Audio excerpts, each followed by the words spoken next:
Hey, Colts, this is Mrs. Haladin. I'm the principal at Lincoln Crossing Elementary, and I am going to start reading a story that you are welcome to follow along with over the next few weeks. On my YouTube channel, I actually have the original story from this series already read, and you're welcome to read that at your convenience or listen to it at your convenience. But today we're going to start a new book, and it's called The One and Only Bob. And this story was written by Katherine Applegate, and it is the sequel to the book The One and Only Ivan, which was just released on Disney Plus as a movie. I've heard it's great. I haven't watched it yet, but I've heard it's really, really good. So we're going to jump into The One and Only Bob and see what we think of it. So here we go. And I have with me, you can't see him, but my younger son is listening to me read. So if I'm making weird facial expressions over there, it's because my child is being ridiculous. So here we go. All right, here we go. This is The One and Only Bob. Oh, and the book was illustrated by Patricia Castelao. That's her name, Patricia Castelao. This book was written for the author's family, human, feline, and of course, canine. All right, so the book starts with a canine glossary. So we're going to start with the glossary. And the first word in the glossary is a bed boogie.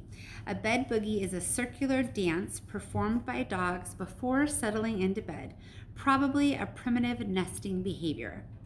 The second word is a co-pilot. A co-pilot is a dog riding in a car, often with head poking out of an open window. See also drool flag. Next word is a crazy mutt. That's an exuberant greeting ritual. Next is a drool flag. A drool flag is a visible tongue protrusion frequently displayed during co-piloting or meal preparation. Next is a frap, F-R-A-P, and that stands for frenetic random activity period. Synonym zoomies.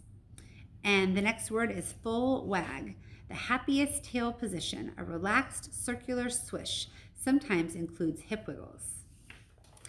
Next word is fur on alert, raised hair on a dog's neck and back, an involuntary reaction often caused by fright or aggression. A head tilt is a quizzical look employed to charm gullible humans. My dog is very good at those. Next is leave it, the word's worst command, especially when applied to food. Next is a meeball, which is a dried excrement thrown at observers. Origin, gorilla, informal. That's like when a gorilla throws poop at you. That's what they're saying.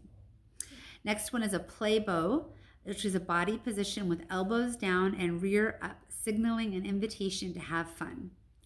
Next is rhymes with pet threat, a vet, an otherwise kind human armed with thermometers and needles. A tailspin is a chase involving the flexible appendage attached to the rear of most canines, or two, informally, an embarrassed or a quixotic effort. Next is a toe twitcher, which is a dream, often squirrel-focused, that results in foot movement. Next is a tug of war string, a long, though never long enough, piece of fabric or leather used to lead humans during walks. Used to lead humans. It's a leash. Okay, are you ready? I'm going to say this one again because this one makes me laugh. A tug of war string is a long, though never long enough, piece of fabric or leather used to lead humans during walks. It's the exact opposite though. Right, it's like a leash, but they think of it as they're in charge of the human, whereas we think of it as being in charge of the dog, right? Oh yeah, 'cause Yeah. it's in front of you. Okay, next word is a UFO, which is an unidentified food object, often found under kitchen tables or couch cushions. 2, an unidentified floor object, hopefully edible. 3, an unidentified flying object, ideally a stick, flying disc, or slobber-covered tennis ball. Next is a water bowl of power, which is 1, a jumbo-sized ceramic dish, or 2, an uncomfortable human chair generally found in bathrooms. A toilet. I like this book already. And the last word in our glossary is a zoomie, which is a sudden burst of energy, usually involving chaotic dashes through the house. Informal, see also frap. All right. here we go. We're going to launch into chapter 1. Before we do, I wonder if you have any pets. Do you have a dog at home, I wonder? Ben, do we have a dog? Yep, we have a dog. We used to have 2, but now we have 1, and her name is Daisy. And she's really old. How old has she been? Like 16? 16, almost 16 and a half. And she's a Jack Russell Terrier. Very tiny. She's small. She's really mean, although she's much nicer now that our first dog has passed away, which is really kind of sad. She's pretty fun. One day I'll show her to you while we're reading. So here we go. This is section 1, and this book is written a little bit unusually. It doesn't have long chapters. It has really short chapters, and so I'll always read the chapter title. So this is section 1. A lot of chapters, yeah, as Ben reminds me. Chapter 1, called Confession. Look, nobody's ever accused me of being a good dog.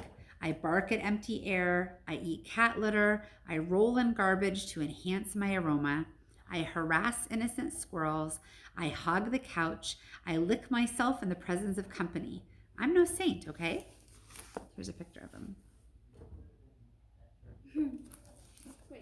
Wait, can I see? Oh yeah, hang on, I gotta show Benjamin. That kind of looks like Daisy, but it does kind of look like Daisy, except that he's got darker hair. Yeah. Chapter 2, and while I'm at it, I may or may not have eaten a pepperoni pizza with anchovies when nobody was looking. Also, I may or may not have eaten a coconut vanilla birthday cake when nobody was looking. Also, I may or may not have eaten a Thanksgiving turkey, except for the stuffing. That's way too much rosemary, when nobody was looking. Nobody looking. That seems to be a common thread. They say on the crime shows, motive and opportunity. Next chapter is called Robert. Name's Bob. I'm a mutt of uncertain heritage, definitely some Chihuahua with a smidgen of Papillion on my father's side. You're probably thinking I'm some wimpy lapdog, the kind you see poking out of an old lady's purse like a hairy keychain. But size ain't everything. It's swagger, attitude. You gotta have the moves. Probably I should have been named Bruiser or Bam Bam or Bandit, but Bob's what I got, and Bob will do me just fine. Julia named me long time ago. She's my girl. She calls me Robert when I get on her nerves. It happens pretty often, to be honest. This chapter is called Numero Uno. There's an old saying about us dogs, goes like this. It's no coincidence that man's best friend cannot talk. Let me tell you something. If we could talk to people, they'd get an earful. You ever hear anyone mention man being dog's best friend? Nope. Didn't think so. Way I've always figured it, end of the day, you gotta be your own best friend. Look out for numero uno. Learn that one the hard way. That's not to say I don't have a best pal. I do. A gorilla, name of Ivan. Big guy and I go way, way back. Gorilla and dog. Yep, I know. You don't see that very often. Long story. I love that big old ape. Ditto to our little elephant friend, Ruby. They are the best. This chapter is called How We Met. The first time I met Ivan, I was a homeless puppy, desperate, starving, all alone. It was the middle of the night, and I'd slipped into the mall where Ivan lived in a cage. I wandered a bit, grateful for the warmth, confused by the weird assortment of sleeping animals I found there, checking every trash can for something edible. There was a small hole in a corner of Ivan's enclosure. He was fast asleep, cuddled up with a worn, stuffed animal that looked like a weary gorilla. He was snoring, and man, that guy snored like a pro. In his open palm was a chunk of banana, and I still get shivers when I think about this. I ate it right out of his hand. Guy could have squeezed his fingers shut, and I would have popped like a puppy balloon, but he just kept on sleeping. And then, more shivers. I'm either a maniac or the bravest dog on the planet. Probably a little bit of both. I hopped up onto that big, round, furry tummy of his. That's right. I climbed Mount Ivan. Crazy, I know. I have no idea what I was thinking. Maybe I was so exhausted I went a little bonkers. Maybe he just looked so warm and cozy that I figured it was worth taking a chance. I did my bed boogie. Dogs don't feel right till we do a quick dance before settling. Once I had things just so, I lay down in a little puppy lump and rode the waves on that tummy like a puny boat on a great brown sea. When Ivan opened his eyes the next morning, he didn't seem surprised the least to find a puppy snoozing on his belly. He refused to move until I woke up. I think he was as glad as I was to have found a new friend. And here's a picture of Ivan and Bob.